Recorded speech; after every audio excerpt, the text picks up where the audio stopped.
Hello, welcome to Lunchtime BABLing. My name is Shea Brown. I'm the CEO of BABL AI, a company that audits algorithms for bias, ethical risk, and effective governance. Joined by Jeffery Recker. Jeffery, good to see you. Thank you. Thank you for having me on. As usual, insert joke about regular occurrence. Yep. It's this is new. It's you and me again. I don't think this has happened in a long time. Usually it's you, me, and Brian, or you with someone else. Yeah. No, this is the dynamic duo back again. So there are so many things to talk about. Um, I think I want to talk about ISO 42001, and Hmm. mostly this comes from just the increased activity. I think we're seeing more people, more companies coming to us asking about ISO 42001, looking to either get certified, prepare to get certified, understand, educate themselves on what it is and what it's about, um, and then also companies that we currently work with who are also, what we had audited for some other thing like New York City, and now are looking to 42001. And so, yeah, we should talk about it because I think there's just a lot more interest now, and I think there's also a lot of confusion about it. Um, yeah, Yeah, for sure. And you're right. There is a ton talk about. The U.S. has a new budget bill that's gonna try and affect state regulations on AI. There's a ton of stuff happening globally. Ton of new frameworks are coming out. We could talk on. EU is really starting to ramp up the EU AI Act. Which is honestly a good reason to talk about ISO 42001. But I think before we jump into this, because I agree with you, let's talk about this. And we had a little bit of a conversation prior to the recording on what we're going to talk about and why. And I think we're going to be doing, or I guess you're going to be doing, a live webinar on ISO 42001, and we'll link a sign up in the description on the YouTube below. And you can find it also on our LinkedIn as well. But I think we're going to do more of like a technical deep dive into ISO. So if you're working for an organization, if you're trying to wrap your head around that, if you're a consulting firm or a law firm and you're trying to wrap your head around ISO, this would be a good opportunity for Q&A, a little technical deep dive. But I think today, let's maybe talk about a high level on ISO 42001. What is it? And kind of go from there. This will be a nice introduction. So those who are pretty well informed, I don't know how much value this podcast might be for you, but maybe you'll find something interesting. But yeah, maybe you can start with that. Like, what is ISO 42001? Why was it developed? Why is it important? yeah. So ISO is obviously the International Standards Organization, and they produce all sorts of standards for all sorts of different things. One of the things that they produce a lot of standards around are management systems. And so, management system is just a set of processes, a system for managing a thing, something, right? And there's a quality management system like 9001, which is very general, very broad about just a lot of factories will have that. And there's 27001, which is an information management system, which has become very popular internationally, more so than in the U.S., but still a lot of U.S. companies get 27001. So that's like, how do I manage information security, including elements of cybersecurity? 42001 is a management system similar to the others, except it's an AI management system. So they recognize that there were unique risks of AI systems and that those risks needed to be mitigated, and not just risks, but also opportunities. And so 42001 was developed, released maybe a year ago, maybe a little bit more than a year ago now. And it is just a systematic way of setting up your company in a way that's going to manage the risks and opportunities of AI. That's the high level. And to your point, though, there is a lot going on in the U.S. where there's potentially a federal exemption of state laws where they're going to try to get it so that state AI laws are not enforced.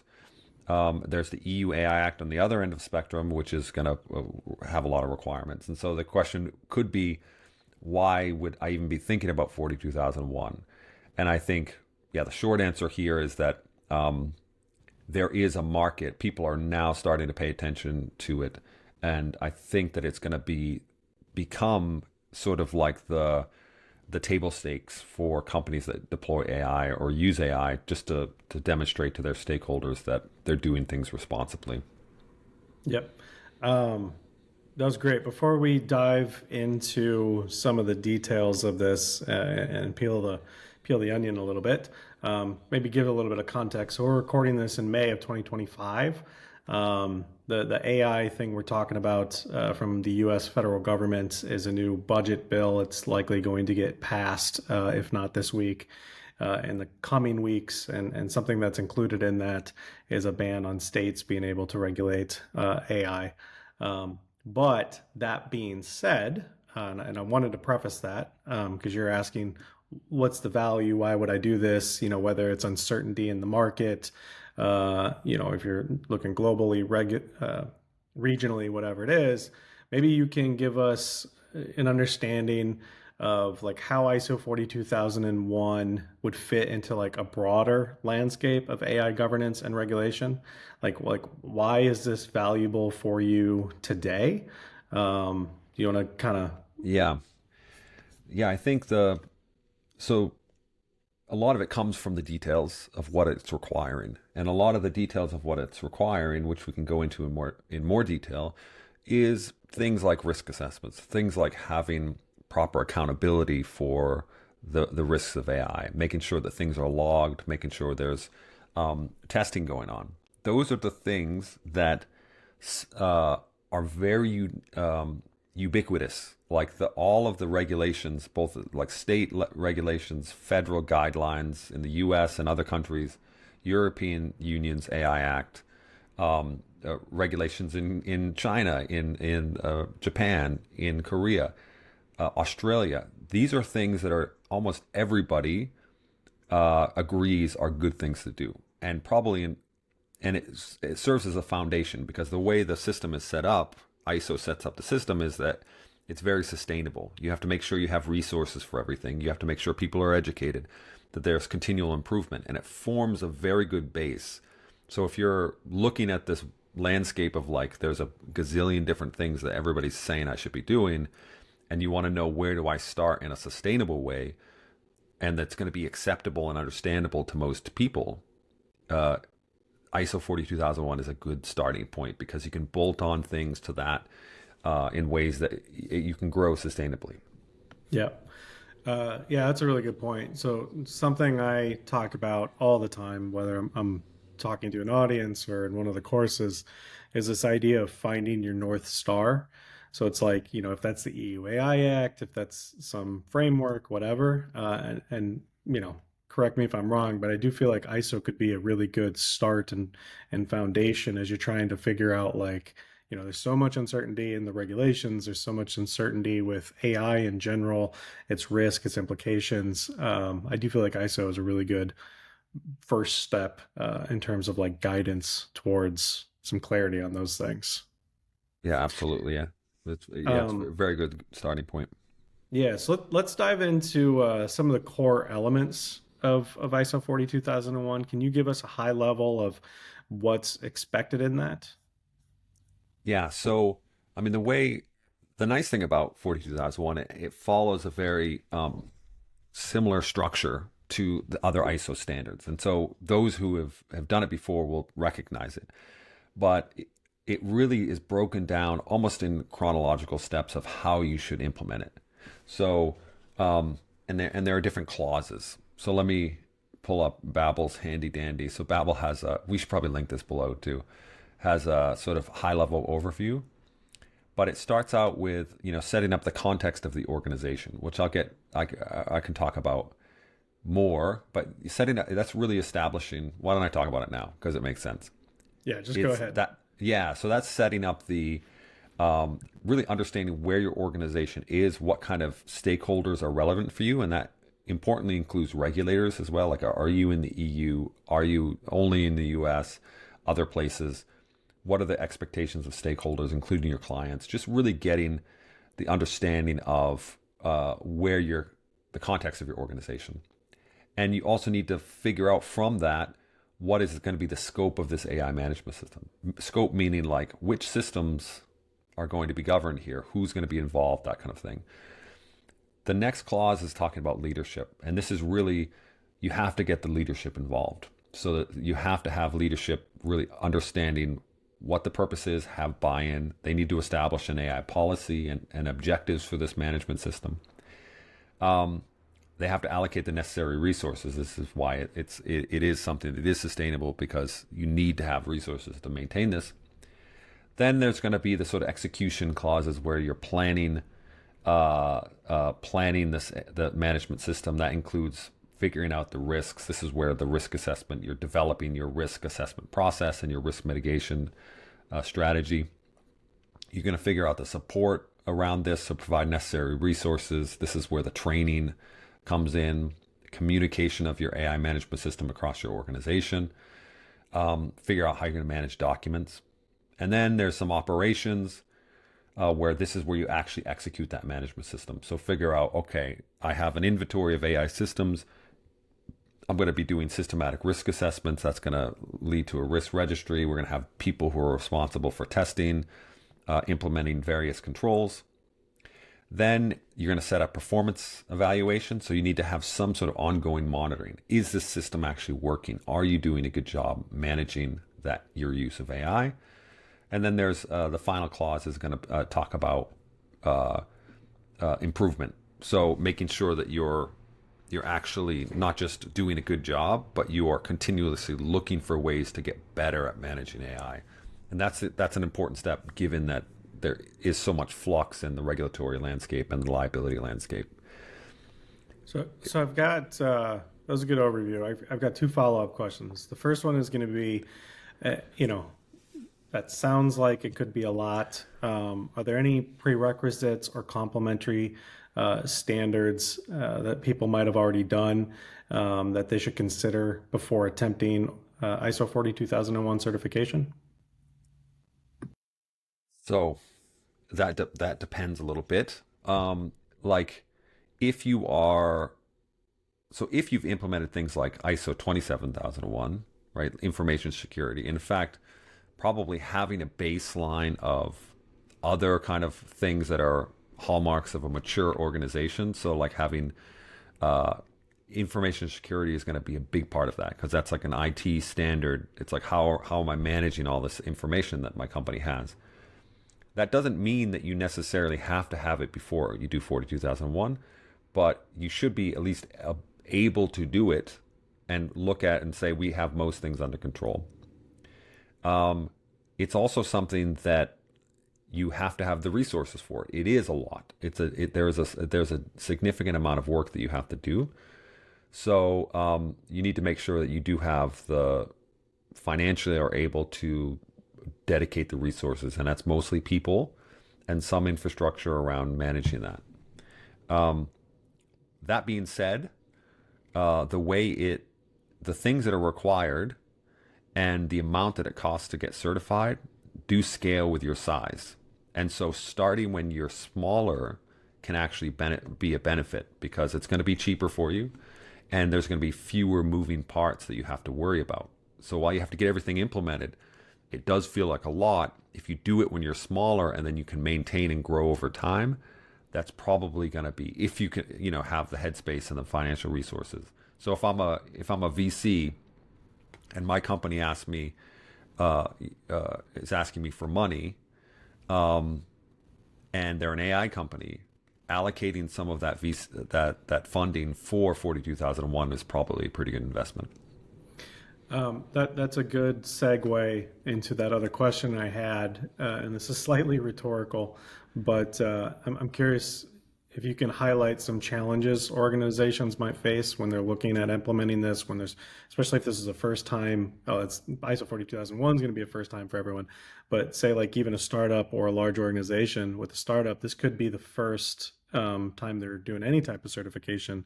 And you might be a AI startup. So this is really, really important. You're seeing these questions pop up, and when you're trying to sell into, say, enterprise and that procurement process. So you've kind of hinted at some challenges already, but maybe could you elaborate a little more and any other challenges you might foresee?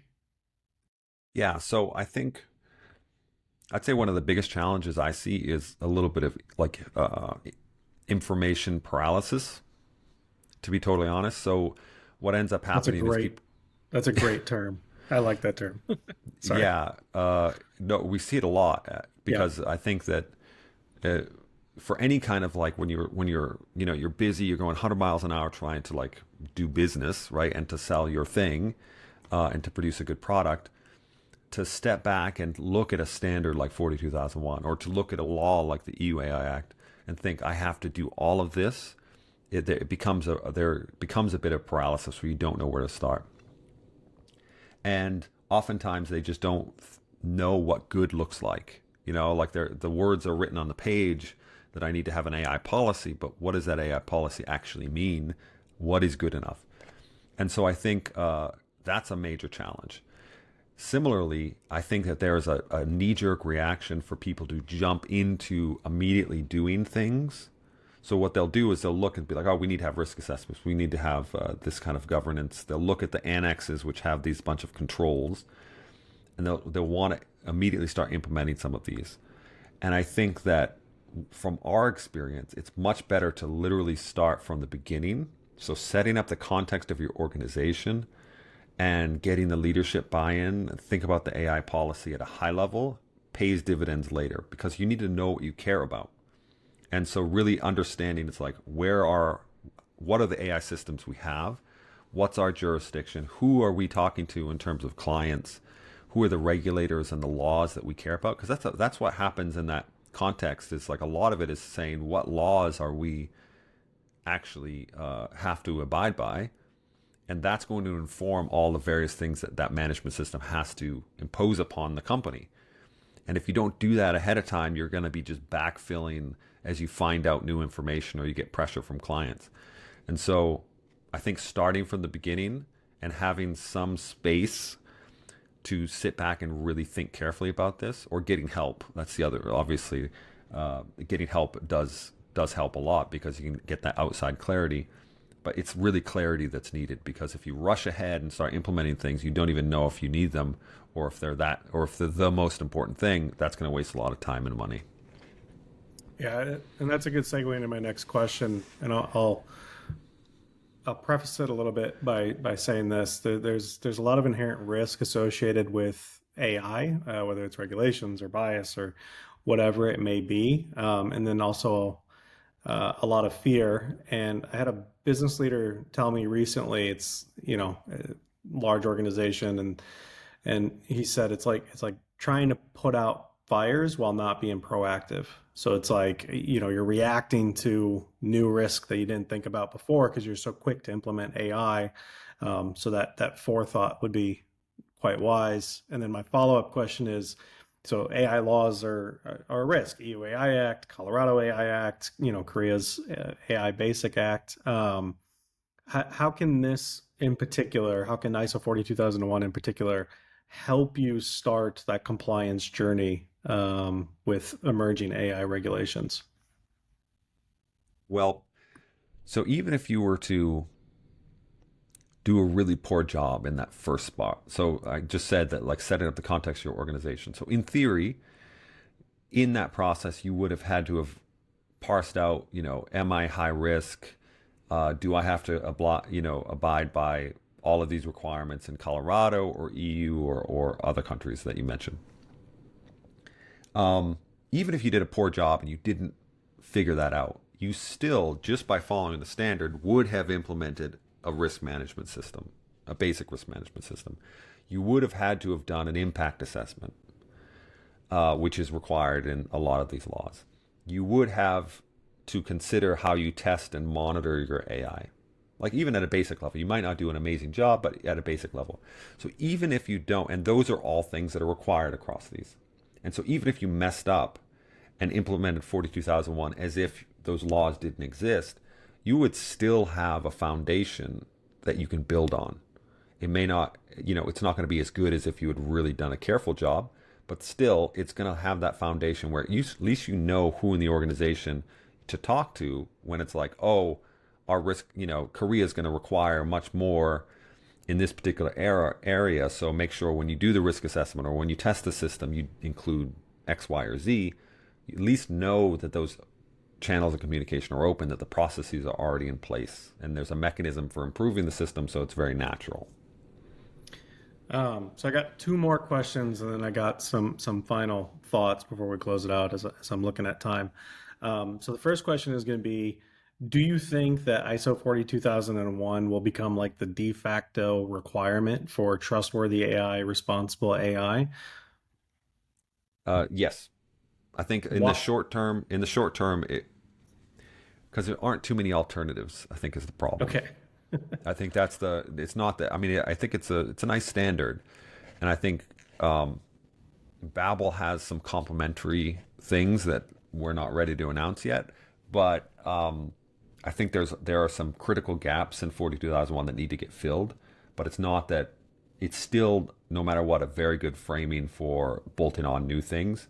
And Yeah. so unless something comes out of the blue that's going to blow it out of the water, I think it's going to end up being the de facto standard.